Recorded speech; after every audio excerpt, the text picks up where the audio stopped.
नमस्कार दोस्तों, कथा वाचन में आप सभी का स्वागत है। इस वीडियो में हम आपको कार्तिक महात्म्य का 26वां अध्याय सुनाएंगे। अगर आपको यह वीडियो पसंद आए तो प्लीज इसे लाइक, शेयर, सब्सक्राइब करना ना भूलें। कार्तिक मास महात्म्य का 26वां अध्याय श्री विष्णु की कृपा से आज तुमको राह बताए। नारद जी बोले, इस प्रकार विष्णु पार्षदों के वचन सुनकर धर्मदत्त ने कहा, प्राय सभी मनुष्य भक्तों के कष्ट दूर करने वाले श्री विष्णु की यज्ञ, दान, व्रत, तीर्थ सेवन तथा तपस्याओं के द्वारा विधि पूर्वक आराधना करते हैं। उन समस्त साधनों में ऐसा कौन सा साधन है जो भगवान विष्णु की प्रसन्नता को बढ़ाने वाला तथा उनके सामीप्य की प्राप्ति कराने वाला है। दोनों पार्षद अपने पूर्व जन्म की कथा कहने लगे। हे द्विजश्रेष्ठ, आपका प्रश्न बड़ा ही श्रेष्ठ है।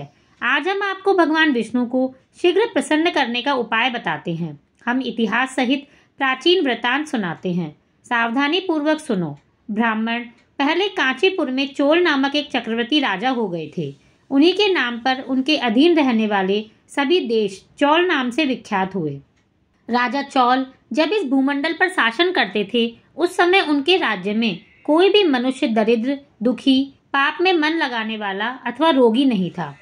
एक समय की बात है, राजा चोल अनंत शयन नामक तीर्थ में गए, जहाँ जगदीश्वर भगवान विष्णु ने योग निद्रा का आश्रय लेकर शयन किया था। वहां भगवान विष्णु के दिव्य विग्रह की राजा ने विधि पूर्वक पूजा की। दिव्य मणि, मुक्ताफल तथा सुवर्ण के बने हुए सुंदर पुष्पों से पूजन कर साष्टांग प्रणाम किया। प्रणाम करके जैसे ही वे बैठे, उसी समय उनकी दृष्टि भगवान के पास आते हुए एक ब्राह्मण पर पड़ी, जो उन्हीं की कांची नगरी के निवासी थे। उनका नाम विष्णुदास था। उन्होंने भगवान की पूजा के लिए अपने हाथ में तुलसी दल और जल ले रखा था। निकट आने पर उस ब्राह्मण ने विष्णु सूक्त का पाठ करते हुए देवादिदेव भगवान को स्नान कराया और तुलसी की मंजरी और पत्तों से उनकी विधिवत पूजा की। राजा चोल ने जो पहले रत्नों से भगवान की पूजा की थी, वह सब तुलसी पूजा से ढक गई। यह देखकर राजा कुपित होकर बोले, विष्णुदास, मैंने मणियों और सुवर्ण से भगवान की जो पूजा की थी, वह कितनी शोभा पा रही थी। तुमने तुलसी दल चढ़ाकर उसे ढक दिया। बताओ ऐसा क्यों किया? मुझे तो ऐसा जान पड़ता है कि तुम दरिद्र और गंवार हो, भगवान विष्णु की भक्ति को बिल्कुल नहीं जानते। राजा की यह बात सुनकर दुष्श्रेष्ठ विष्णुदास ने कहा, राजन, आपको भक्ति का कुछ भी पता नहीं है। केवल राजलक्ष्मी के कारण आप घमंड कर रहे हैं। बतलाइए तो, आज से पहले आपने कितने वैष्णव व्रतों का पालन किया है? तब नृपश्रेष्ठ चौल ने हंसते हुए कहा, तुम तो दरिद्र और निर्धन हो। तुम्हारी भगवान विष्णु में भक्ति ही कितनी है। तुमने भगवान विष्णु को संतुष्ट करने वाला कोई भी यज्ञ, दान आदि नहीं किया, ना पहले कभी कोई देव मंदिर बनवाया है। इतने पर भी तुम्हें अपनी भक्ति का इतना गर्व है। अच्छा, तो ये ब्राह्मण मेरी बात सुन ले।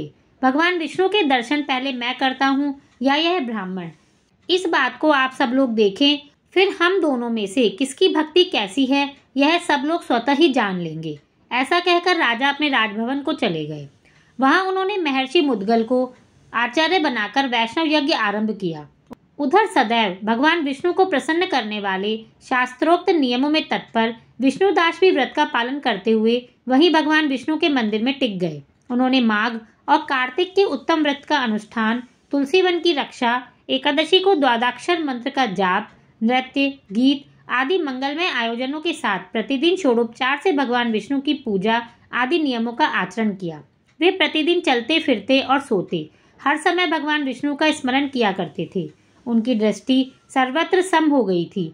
वे सब प्राणियों के भीतर एकमात्र भगवान विष्णु को ही देखते थे। इस प्रकार राजा चोल और विष्णुदास दोनों ही भगवान लक्ष्मीपति की आराधना में संलग्न थे।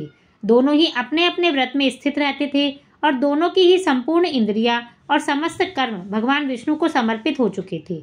इस अवस्था में उन दोनों ने दीर्घकाल व्यतीत किया। इस तरह से कार्तिक महात्म्य का 26वां अध्याय समाप्त होता है। धन्यवाद।